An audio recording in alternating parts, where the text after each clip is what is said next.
Hello guide, नमस्कार। तो आज देखने वाले अपन विभाग 4 उसका चौथा प्रश्न का अ वाला टॉपिक देखने वाले हैं। प्रश्न चौथा, वाक्याचे प्रकार ओळखा। अ वाला भी 8 मार्क्स का क्वेश्चन है। तो आज देखने वाले यहाँ पे प्रश्न चौथा अ, इसमें 8 मार्क्स का क्वेश्चन है। तो पहला उसमें देखेंगे वाक्याचे प्रकार ओळखा, ये 2 मार्क्स के लिए बोर्ड एग्जाम में आता है। उसके बाद में वाक्य रूपांतर करा, ये 2 मार्क्स के लिए आता है। और उसके बाद में देखेंगे वाक्यात उपयोग करा, ये 4 मार्क्स के लिए आ जाता है। तो ये टोटल प्रश्न चौथा अ, ये 8 मार्क्स के लिए आता है। और उसके बाद में प्रश्न चौथा आ, ये भी 8 मार्क्स के लिए आ जाता है। दोस्तों, आपको मेरी एक रिक्वेस्ट है, आप अगर मेरे चैनल पे फर्स्ट टाइम अगर आ गए तो आप मेरे चैनल को लाइक शेयर और सब्सक्राइब जरूर करना है और एक प्यारा सा कमेंट भी करना है। तो चलो देखेंगे यहाँ पे वाक्याचे प्रकार। तो वाक्याचे 4 टाइप्स के प्रकार होते हैं।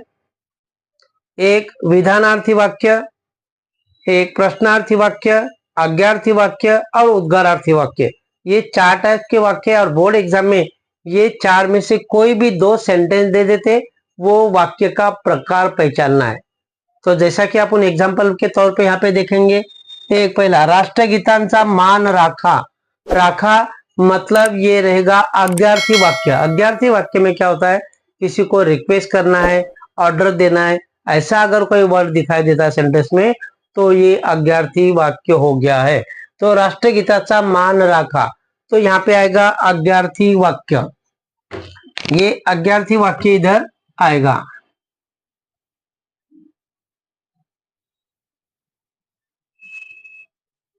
हे आज्ञार्थी वाक्य आएगा। उसके बाद में हुशारीचे किती ते तेज त्याच्या चेहऱ्यावर, तो ये लास्ट में दिया है एक्सक्लेमेटरी निशान। तो जहां जो सेंटेंस में लास्ट में एक्सक्लेमेट चिन्ह होता है, निशान होता है, वो 101% उद्गारार्थी वाक्य होता है। उद्गारार्थी वाक्य होता है। ये कैसा पहचानने का दोस्तों, बहुत इजी है। सेंटेंस के लास्ट में अगर ये एक्सक्लेमेटरी निशान है तो ये उद्गारार्थी वाक्य हो गया। चारों टाइप्स का अपन एग्जाम्पल एक एक यहाँ पे लिया है। दूसरा, तो दररोज व्यायाम नाही का करत, लास्ट में क्वेश्चन मार्क दिया है। अगर कोई भी सेंटेंस में क्वेश्चन मार्क्स होता है तो ये 101% प्रश्नार्थी वाक्य होता है। प्रश्नार्थी वाक्य होता है।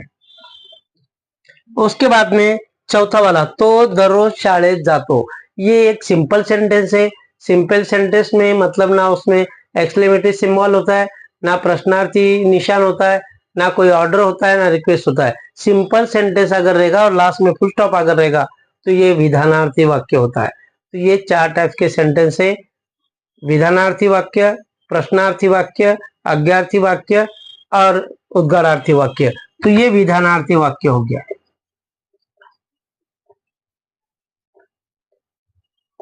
ये विधानार्थी वाक्य। तो दोस्तों यहाँ पे ये 4 टाइप्स के अपन वाक्य के प्रकार यहाँ पे देखा है। बोर्ड एग्जाम में 2 सेंटेंस दे देंगे, जैसा कि ये दिया तो ये 101% उद्गारार्थी वाक्य रहेगा। प्रश्न चिन्ह अगर लास्ट में रहेगा सेंटेंस के, वो प्रश्नार्थी वाक्य रहेगा। तो इसी तरह बोर्ड एग्जाम में 2 सेंटेंस देते, ये 2 मार्क्स का क्वेश्चन है। आगे का देखेंगे अपन वाक्य रूपांतर करा। पहला टॉपिक देखा है वाक्याचे प्रकार ओळखा। अभी दूसरा टॉपिक है वाक्य रूपांतर करा। तो वाक्य रूपांतर में प्रश्नार्थी का विधानार्थी करना है, उद्गारार्थी का विधानार्थी करना है और आज्ञार्थी का विधानार्थी करना है। ये कन्वर्ट करना है, वाक्य रूपांतर करना है। उसके बाद में होकारार्थी सेंटेंस है तो उसको नकारार्थी करना है, और नकारार्थी है तो उसको होकारार्थी करना है।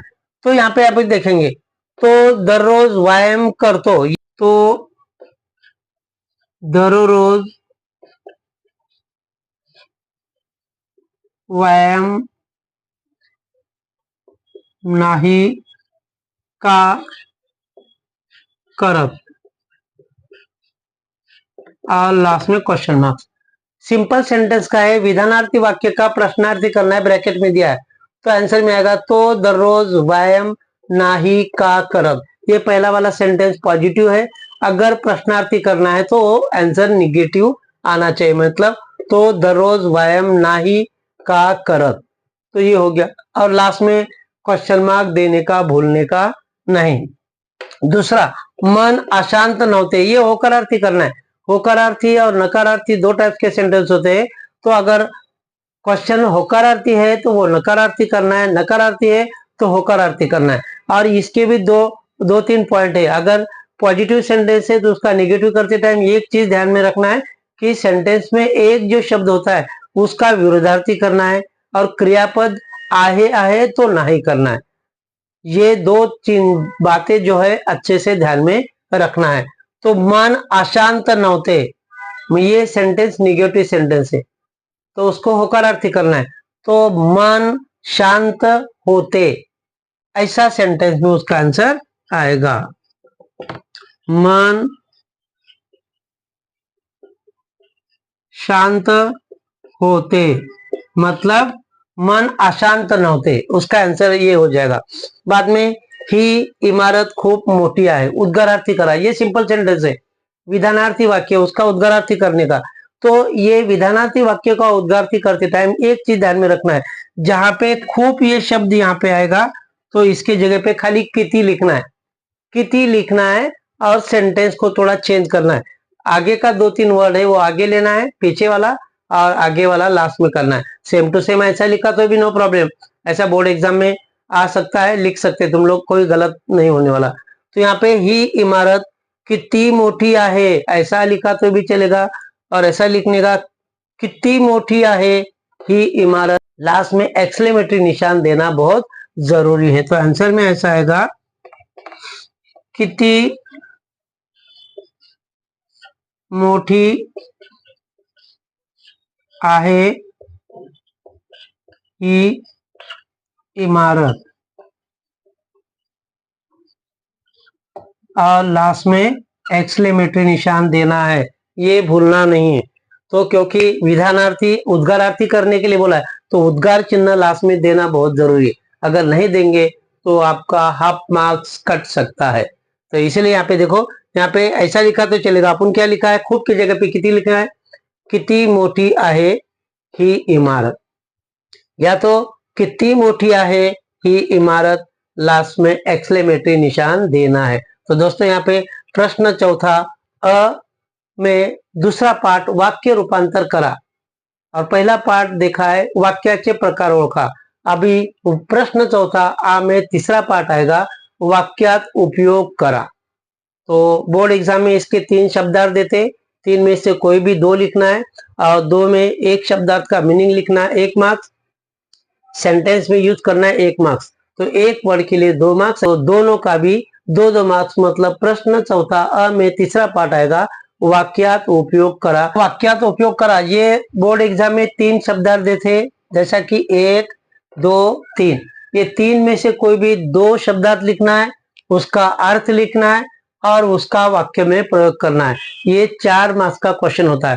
टोटल प्रश्न चौथा अ यहाँ पे 8 मार्क्स का क्वेश्चन बोर्ड एग्जाम में पूछा जाता है। तो कौन कौन से शब्दार्थ अपन एग्जाम्पल के तौर पे लिया है, एक पहला अर्जव करणे, विनंती करणे, रिक्वेस्ट करना, उसका वाक्य में प्रयोग ऐसा हो जाएगा, पगार वाढवावा म्हणून गणूने मालकाकडे अर्जव केली, और इसके नीचे अंडरलाइन करना है, अपना पगार बढ़ाने के लिए गणू नाम के लड़के ने मालिक के तरफ रिक्वेस्ट किया, विनंती किया, और बाद में उसको वो वर्ड के नीचे अंडरलाइन करना है। दूसरा वर्ड उत्साहाला उधाण येणे, उत्साहाला उधाण येणे मतलब खूप आनंद होणे, बहुत खुशी होना। एग्जाम्पल यहाँ पे दिया है, आपल्या मुलाला चांगली नोकरी मिळाल्यामुळे आई वडिलांच्या उत्साहाला उधाण आले, मतलब अपने बच्चे को अच्छा जॉब, नौकरी मतलब अच्छा जॉब, अपने बच्चों को अच्छा जॉब मिलने की वजह से माँ बाप को बहुत खुशी हो गई, उधाण आले। तो ये वर्ड को यहाँ पे अंडरलाइन करना है। तीसरा यहाँ पे देखेंगे, अंगाचा तिळपापड होणे, अंगाचा तिळपापड होणे मतलब खूब राग येणे, बहुत गुस्सा आ जाना। वाक्यात उपयोग, आईच्या कामामध्ये मुलीने मदत न केल्याने आईच्या अंगाचा तिळपापड झाला, मतलब एक लड़की ने माँ के काम में हाथ नहीं बटाया, इसके वजह से उसके माँ को बहुत गुस्सा आ गया, और ये तिळपापड होने, इसको अंडरलाइन करना है। तो इसी तरह दोस्तों ये वाक्यात उपयोग का 4 मार्क्स का क्वेश्चन यहाँ पे कंप्लीट हो गया। तो आज अपन देखा यहाँ पे प्रश्न चौथा अ के 3 टॉपिक, वाक्याचे प्रकार ओळखा 2 मार्क्स, वाक्य रूपांतर करा 2 मार्क्स और वाक्यात उपयोग करा 4 मार्क्स। ऐसा टोटल प्रश्न चौथा अ ये 8 मार्क्स का क्वेश्चन आज अपन यहाँ पे देखा है। तो प्रश्न चौथा आ का टॉपिक अपन नेक्स्ट लेक्चर में देखेंगे। तब तक के लिए थैंक यू, धन्यवाद।